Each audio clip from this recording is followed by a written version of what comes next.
I found myself on the edge of my comfort zone. 150 steps in, and my legs were uncontrollably shaking. I was on my way to a trek to double-decker route bridge in Meghalaya, beautiful northeastern part of India. And before that, a trek to me was like going to Bukit Timah Hill.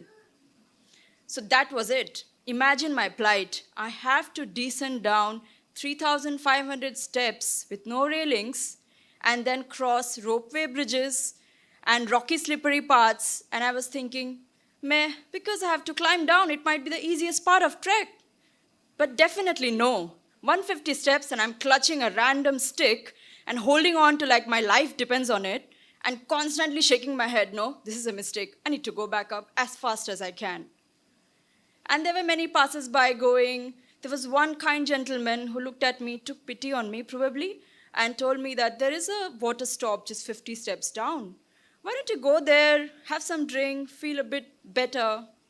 And I thought, I'm anyways shaking uncontrollably, and I need to go back up, which is difficult.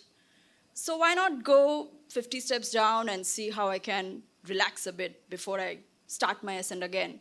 So I went there, had a nice fresh coconut water, felt relaxed. What struck me was this conversation between the villagers there, that they have to go back down to their village and tomorrow they have to come back up again to open the shop. And I was like, this is an everyday job to them? So I asked them, isn't it hard for you? And they said, with a smile on their face, we are used to it. It's only hard until it becomes a habit. It was like a cold water splash on my face. I was ready to give up everything and just go back. And these guys are doing this every day. So I was filled with new kind of determination. So I thought, okay, let me give it a try. I'll start and see what I came out here for.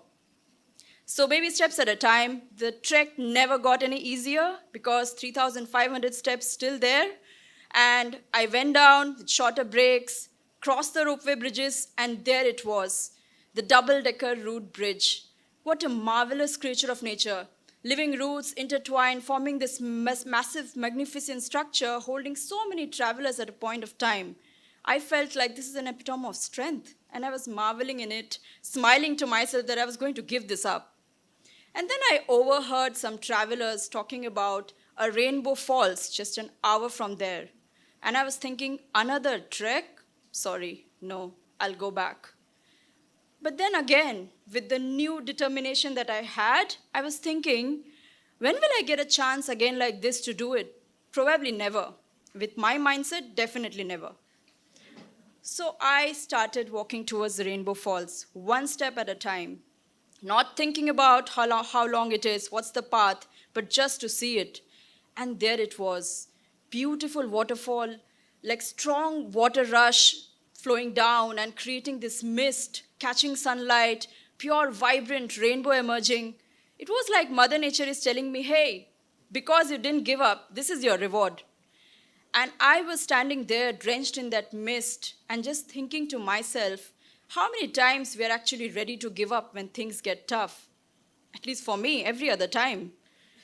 And I thought, when does we reach our full potential? Unless and until we go into that dark tunnel full of darkness and no hope, we cannot see the end of the tunnel with a light.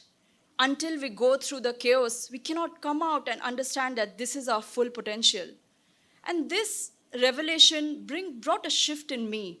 And I was just thinking, I was a person who was actually always safe bets, go to good institution, study this, engineer, MBA, etc. And there I was thinking, let's take risks, let's take what resonates with you. With that mindset, I started climbing back up to complete my trek. And guess what? I was lighter, feeling a lot easier, and in no time I was back up. It's the same path. And I thought at the top that we feel that going down is easy, but that descent, that shakiness, that uncertainty was the most difficult part for me. And once you cross that, climbing up becomes like a breeze. Thank you, everyone.